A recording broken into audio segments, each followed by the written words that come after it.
Alors, une Model 3 victorieuse d'une course d'endurance au Nürburgring. Quelque peu cocasse en surface, l'information est tout à fait sérieuse. Il y a une poignée de jours se tenait sur le circuit F1 du Nürburgring, un Nordschleife faisant l'objet de travaux, une épreuve de 24 heures organisée par la série EcoGP. Alors, il y a même une IMIV ou Ion ou C0. On peut pas voir en gros, c'est dommage. J'essaierai de trouver d'autres photos de ce truc au pire, après. Donc l'idée c'est de mettre en piste des machines électriques, 100% électriques, dans une course d'endurance retardée d'1 an en raison du Covid. Et il y avait donc 26 voitures. Ouais, c'est pas si mal, 26, hein. Ah, il y avait Tesla, Kia, Opel, Renault, Polestar, Hyundai, Porsche, Smart, Mitsubishi. Les conditions capricieuses de la région de l'Eifel ont quelque peu joué des tours aux concurrents. Le double tour d'horloge devant être interrompu à 2 reprises au drapeau rouge, à cause d'un manque de visibilité. Ah, terrible. Au final, la victoire est revenue au bout de 14 heures de course, à la Model 3, engagée par le Tesla Winner Club de République tchèque, en gros, et pilotée par un quatuor composé de Pavel Baron, David Tussel, Jan Semotam et Ondrej Unkowski. On les connaît tous, hein, évidemment. Les fameux. Complète le podium un Kia Niro et un Kona, premier au laurier, après une pénalité encourue par la Polestar 2. Très bien. Alors sur Endurance Info, est-ce qu'il y a d'autres informations, d'autres photos éventuellement? J'ai pas l'impression. Ah si, il y a d'autres infos. Ah non, attendez. Quoi? Le Nürburgring, nanana. Les sorties se sont multipliées et la course a même été interrompue par un drapeau rouge suite à un tonneau de la IMIV. Oh là là, bon, c'est vrai que la Lyon IMIV C0, elles sont tellement hautes et pas larges qu'elles sont propices au tonneau, hein, je pense. Qui sera le seul abandon de la course. Putain, dommage. J'aurais bien aimé voir à quelle place elle aurait terminé, tiens. Bon, dernière, hein, je pense, mais bon. Courageux, hein, celui qui a engagé cette IMIV, hein, quand même, sur cette épreuve. Les organisateurs ont tout de même sorti le drapeau rouge avant une nouvelle interruption pour cause du brouillard, donc ça on l'a vu, la course a finalement duré quasiment 14 heures. Bon, on est loin des 24 heures pour le coup. Alors les batteries n'ont pas été rechargées avant le retour en piste le dimanche matin vers 10 heures. Il a donc fallu plancher sur la stratégie adoptée. L'Opel semi-officiel que Volker Strichek partageait avec son fils Robin et sa fille Lena était en route vers la victoire, mais une pause pour recharger la e-Corsa a fait perdre du terrain à la famille, forcément. Petite autonomie, hein, pour l'Opel. La Tesla des pilotes tchèques est parvenue à prendre l'ascendant sur la concurrence en fin de course. Sous le drapeau damier, la Tesla devançait de 3 tours le Kia Niro et la Polestar 2, mais cette dernière est coupée d'une pénalité dans le dernier tour pour une batterie à plat. Une pénalité pour une batterie à plat?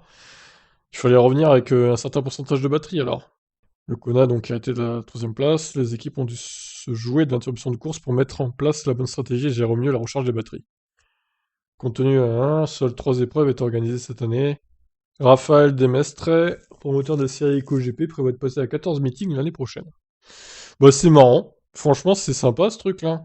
Bon, je sais pas quel prix il faut payer pour participer, je pense que c'est cher, mais bon. Alors attendez, je vais regarder vite fait. EcoGP. Tac tac tac, speed, slalom. Il y a plusieurs catégories en fait. C'est marrant, j'aime bien le concept. Oh bah c'est pas encore... c'est clairement pas prêt leur truc, hein. Il y a que la partie endurance en fait qui est prête, j'ai l'impression. Compétition. Je crois que j'avais déjà regardé il y a 1 an ou 2 d'ailleurs, hein. Ça m'avait intrigué. Il me semble que j'avais fait une vidéo déjà. Calendrier. Bon, de toute façon là... Ah bah attendez, on va voir. Calendrier 2021, il y avait quoi? Il y avait Barcelone, ah bah Barcelone 27 novembre. Il y avait Nürburgring, 2 Nürburgring, Schraundsland, je connais pas. Bucarest. Bucarest, quoi? Mais c'est pas en Allemagne, Bucarest. Pourquoi il y a un drapeau allemand? C'est en Roumanie, non? Bizarre ce truc.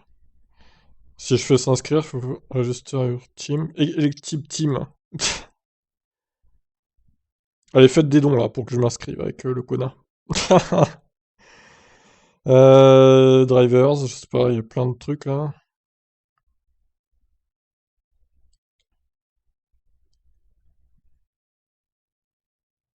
Alors du coup, il n'y a pas les prix, hein, c'est un truc de fou quoi.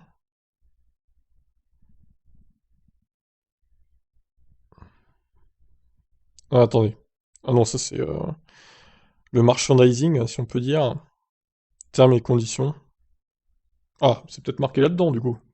Tac tac tac. Entry fee. Alors attendez, est-ce que c'est marqué le prix là-dedans? Chaque participant, faut qu'il paye des frais de participation, forcément. C'est pas précisé, hein, du coup. Hein. C'est pas précisé, c'est au cas par cas, j'ai l'impression. Bon, après, on va pas faire une vidéo complète là-dessus non plus, ça va être un peu long. Je vous invite à vous renseigner, au pire, par vous-même. Je vais juste regarder le calendrier 2022 pour rigoler, voir. Alors, tac tac tac.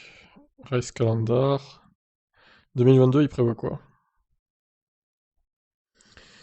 Norvège, Allemagne, Valencia en Espagne, Barcelone, Navarra, Albi en France, il y aura une épreuve en France quand même. Estoril, ça je sais pas. C'est en Autriche, mais apparemment, Nürburgring, ok. Most Circuit. Très bien. Ah oui, voilà, Bucarest, c'est bien en Roumanie. C'est bien ce que je me demandais, ils se sont plantés de drapeau là. Il y aura même une épreuve à Zandvoort, comme la F1. Enfin, je sais pas, je pense pas que ce sera en même temps que la F1 du coup, mais intéressant. Bon, mais il y a Albi qui pourrait intéresser les Français du coup, hein. Été 2022, bon, ça reste assez vague. Les casques ne sont pas autorisés. Minimum 18 ans. Ah non, non alloué, pardon. Je suis con, moi. Si, évidemment, il faut un casque, du coup. Mais c'est juste que les casques sont pas fournis. C'est ça que ça veut dire. Alors, charge limitée. 22 kilowatts en charge. On peut changer autant de pilotes qu'on veut. Chaque pilote doit avoir la licence C. Oh, c'est nul ça. Ça fait du tri, du coup, tout le monde peut pas y aller. Il faut une licence de pilote, quoi. Pour rouler avec des voitures de tous les jours. Je trouve ça un peu dommage, quand même. Ouais, c'est un peu con. C'est un peu con, je trouve. Barème de points qui est similaire à la moto GP, j'ai l'impression. Presque comme celui de la F1, mais pas tout à fait. Je crois que c'est similaire à la moto GP, hein.